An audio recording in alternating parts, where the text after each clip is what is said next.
खान साहब ने, इमरान खान ने आज एक पैगाम दे के भेजा है और ये हमारी जिम्मेवारी बन गई है कि उनका पैगाम आप तक पहुंचाएं। और उन्होंने ये कहा है कि अगस्त 2022 में जनरल बाजवा ने उनको और शाह महमूद कुरैशी को बुलाया था और उन्होंने ये कहा था कि आप जो एहतजाज कर रहे हैं रजीम चेंज का, जो उनकी हुकूमत गिराई गई उसके ऊपर जो एहतजाज है, अगर इसको बंद कर दें। उन्होंने जो उनको ऑफर दिया, मैं आज आपको उसका बताना चाहती हूँ जो खान साहब ने हमें बताया है।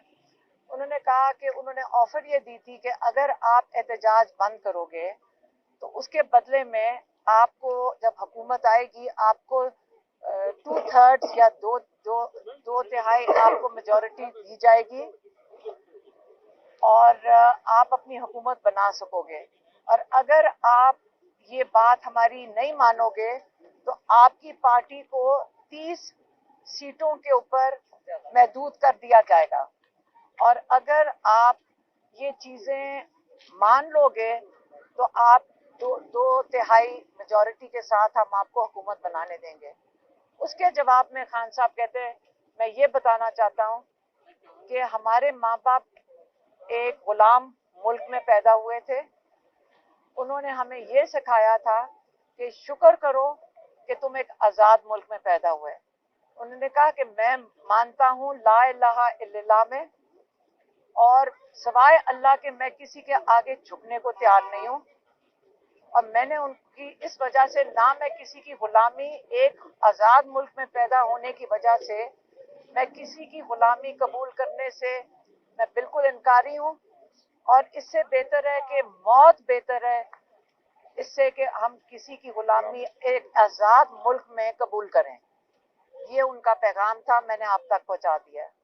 ये बताएं कि खान साहब की आपके अंदर मुलाकात हुई है, ठीक है, सारे केसेस के हवाले से भी जाहिर सी बात है आप डेली आती हैं, और कैसा इस सारा को देख रही हैं, और खान साहब ने क्या टिकटों के हवाले से या बाकी जो है वो, अगर कुछ जो है लोग वो ओपन ट्रायल तो हो नहीं रहा, ठीक है, हम मखसूस नाम अंदर जा रहे हैं, इस वाले से आपका बाकी क्या कहना है? देखिए, रोज एक केस हो रहा होता है खान साहब का। ओपन ट्रायल में मेरे ख्याल अब 3-4 सहाफियों को तो इजाजत मिलती है आने के अंदर, और हम उम्मीद करते हैं कि वो सहाफी आके अपने बाकी सहाफी भाइयों को उनका पैगाम जो होता है वो दे देते होंगे। ओपन ट्रायल तो उन्होंने, आपको पता है कि जेल के अंदर ओपन ट्रायल नहीं है, ना केसेस के अंदर कोई दम है। एक दिन अगर ये केसेस खोल दें आप लोगों के सामने, आपको समझ आ जाएगी कि ये बिल्कुल बेमानी केसेस हैं और सिर्फ उनको जेल में रखने के लिए एक बेल होती है। अगला केस वही जज साहब अगले दूसरे कमरे में आके बैठ जाते हैं और उनके ऊपर फर्द जुर्म लगा देते हैं या उनके ऊपर उनको अरेस्ट कर लेते हैं। कल यही हुआ, एक तरफ बेल होने का चांस हो गया, दूसरी तरफ उनके ऊपर आ गया, मुकदमे आ गए। और कुछ तो नहीं है आपको सवाल?